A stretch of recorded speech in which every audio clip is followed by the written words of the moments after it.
Bom momento. Vocês possivelmente tenham visto essas imagens circulando pelas redes desde o dia 17, sábado, quando um homem negro, um motoboy negro aqui em Porto Alegre, o Everton, sofreu uma tentativa de homicídio por parte de um homem branco e após isso recebeu uma abordagem racista da polícia. Eu fico aqui, eu trabalho. Que trabalho não, que trabalho tu não começa, filho. Agora pega a faca. Não precisa de pegar assim também. Quem tá errado é ele. Quem tá errado é ele. Dá um milagre então. Dá uma segurada. Dá um milagre então. Não, o senhor encosta pra mim mão na cabeça. Moço. Encosta pra mim mão na cabeça. Encosta pra mim mão na cabeça. Moço, por favor.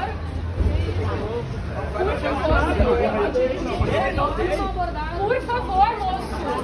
Moço, por favor. Eu não acredito nisso. Isso não é facada. Eu vou ficar parado, não vai me chamar, não fiz nada. Não, eu vou lá. Mas ele tá Eu vou parar aí, para aí. Eu vou uma facada. Para aí. Chegou pra acalmar. Eu tô legal, eu tô legal, eu vou parar meu celular, só me larga que eu vou parar. Não precisa, Gilmar, vai salvar. Não. Calma.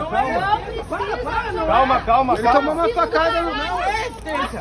Isso não é racismo.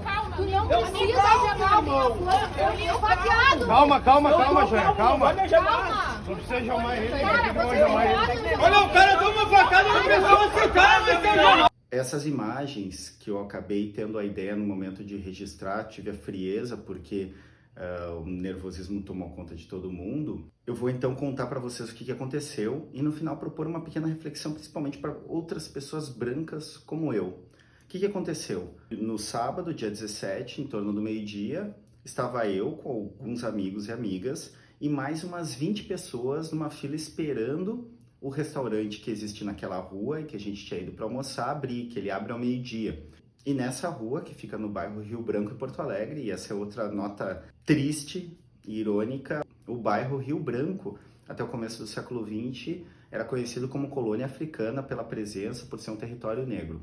A gente estava nessa fila, então, esperando, e daqui a pouco eu escuto algumas pessoas gritando e eu olho para a rua, para o meio da rua, e está o agressor, o homem branco, sem camisa. Até o momento a gente não tinha visto que ele tinha uma faca, indo em direção ao Everton, um motoboy negro, que está numa posição defensiva, andando para trás.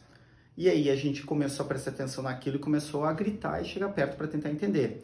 Quando a gente começou a dar os primeiros passos, eles estavam uns 50 metros da gente. Quando a gente começou a dar os primeiros passos em direção a eles para entender a situação, eu e outras pessoas percebemos que o agressor estava com uma faca na mão. E aí, o Everton, a vítima, ele disse, ele tentou me matar e a gente conseguiu ver claramente no pescoço dele uma perfuração e ele estava sangrando.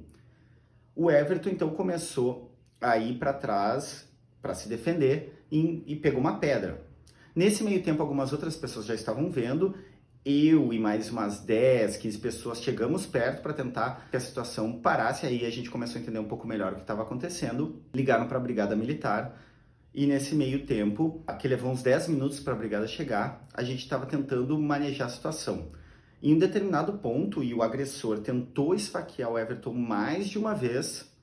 Em vários momentos ele tentou atacar o Everton, não foi só essa facada, inclusive, segundo o relato de motoboys que estavam ali com ele, porque o Everton estava ali esperando para fazer uma entrega, o agressor desceu e ele costumeiramente xinga os motoboys ali e briga com os motoboys, porque reclama da fumaça de cigarro, do barulho, etc. Ele chegou e deu uma facada enquanto ele estava sentado, o Everton. Então ele chegou já com a intenção, e aí acho que não há nenhuma dúvida que quando tu dá uma facada em alguém, já é uma tentativa de homicídio, ainda mais no pescoço.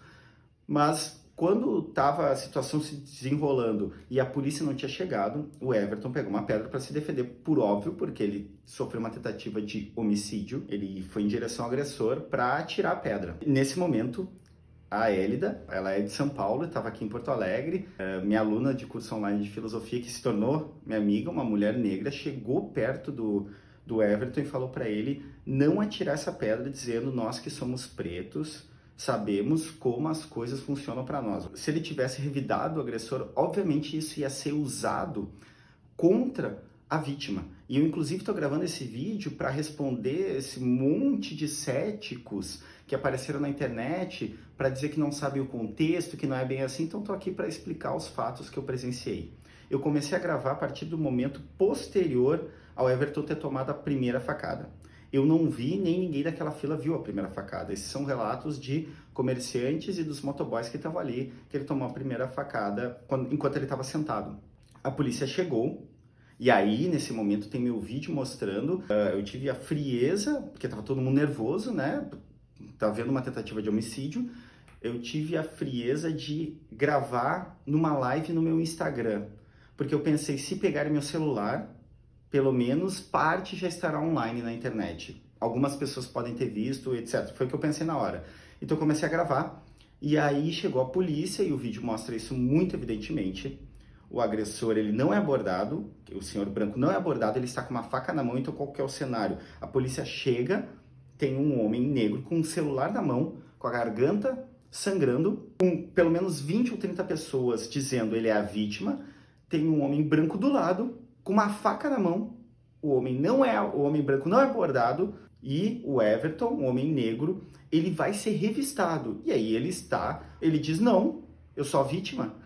E aí o policial, como as imagens mostram, isso não é interpretação, está no meu vídeo e está em outros registros de outras pessoas, o policial simplesmente coloca ele na parede e ele é algemado sob a desculpa de que ele resistiu e de que ele fez desacato à autoridade, o que é totalmente absurdo. Nós, o tempo todo, dissemos para a polícia quem era o agressor, quem era o agredido, a vítima. Eles não nos escutaram, houve só uma policial que olhou para nós, os outros policiais nem olhavam para nós, não deixavam a gente chegar perto. Uma policial olhou para nós, simplesmente ouviu e não falou coisa nenhuma.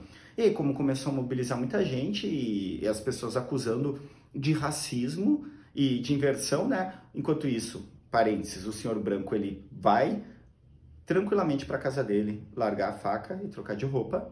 Chegam mais 5 ou 6 camburões, atravessando a rua. Inclusive, nesse momento que eu estava filmando, eu fui para trás e um dos camburões desceu, um policial com uma arma apontando pra gente, apontou na minha direção, numa posição defensiva, mas eu fiquei muito assustado. Eu saí daquele lugar, mas continuei gravando, porque eu achei que era importante ter o registro. E aí, a polícia pegou o Everton à força, com todo mundo gritando. Aí nesse momento tinha 30, 40, 50 pessoas, todo mundo dizendo que ele era vítima, que ele tinha sofrido uma tentativa de assassinato, ele estava sangrando, ele foi empurrado no camburão, naquela parte de trás, naquela gaiolinha lá, que eu não sei o nome exatamente.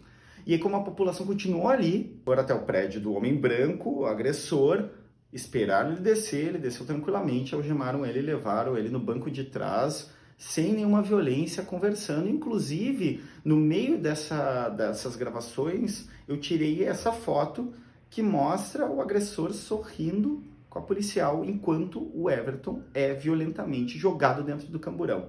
Então, esses são os fatos. O que eu queria propor no final, o que eu disse que eu queria uma reflexão é, o que cabia a nós, pessoas brancas que estávamos ali, era, no mínimo, usar o nosso privilégio. O que é o privilégio aqui? Eu sabia que, provavelmente, por ser branco, eu não seria tratado com violência pela polícia. Então, eu usei minhas redes sociais para filmar e para poder mostrar, assim como outras pessoas brancas estiveram ali o tempo todo, gritando e dizendo que aquilo era racismo, que essa abordagem estava errada, que o agressor era aquele senhor. Então, fazendo pressão, porque sabendo que a gente vive num país estruturalmente racista, as pessoas brancas vão ser pelo menos ouvidas ou vão ser tratadas, como o agressor foi tratado, com mais cuidado e educação. Então, a gente fez ali a pressão, e eu não falo isso para vangloriar ou para achar que a gente é muito heróico. A gente não foi heróico, a gente fez o mínimo que qualquer pessoa ética, decente tem que fazer, e nós, como brancos, usar a nossa branquitude para ser aliado na luta antirracista. Tem muito influenciador, muito pensador negro e negra nessa rede. É essas pessoas que vocês têm que ouvir. Eu tô aqui dando relato de alguém que presenciou, que até agora eu tô nervoso, fiquei com dor de barriga o dia todo, tremendo, e isso que eu, como branco, não sofri o racismo, eu presenciei. Eu não consigo nem imaginar a dor e o sofrimento das pessoas negras que sofrem isso diariamente, e nos faz muito pensar. Todo mundo que estava ali saiu com essa reflexão: e se a gente não estivesse ali? E se a gente não filmasse? Se a gente não gritasse? qual seria o desfecho? Será que o motoboy estaria aqui agora? Será que o agressor iria responder na justiça?